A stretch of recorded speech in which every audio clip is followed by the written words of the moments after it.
Asalamu alaykum mpenzi mtazamaji, fuatao ni utabiri wa hali ya hewa kwa saa 24 zijazo kuanzia saa 3 usiku huu. Mifumo ya anga inaonekana kuna kupungua kwa unyevu kwa maeneo mengi ya pwani ya Tanzania. Hali hii inapelekea kupungua kwa mvua katika maeneo hayo.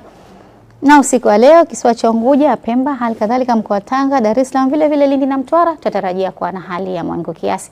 Kwa hapo kesho, mwambao wote wa pwani ya Tanzania, kisiwa cha Unguja, kisiwa cha Pemba, mkoa wa Tanga, Pwani, Dar es Salaam pamoja na Lindi na Mtwara tunatarajia kuwa na hali ya mawingu kiasi na vipindi vya jua. Pepo za pwani kwa hapo kesho, kwa pwani ya kaskazini pepo hizo zitavuma kutokea kusini kwa kasi ya kilomita 20 hadi 30 kwa saa, wakati pwani ya kusini pepo hizo zitavuma kutokea kusini mashariki kwa kasi ya kilomita 30 kwa saa. Hali ya bahari kwa ujumla tutarajia kuwa na mawimbi makubwa kiasi. Na sasa tuangalie viwango vya joto kwa baadhi ya miji ya mwambao wa pwani ya Tanzania.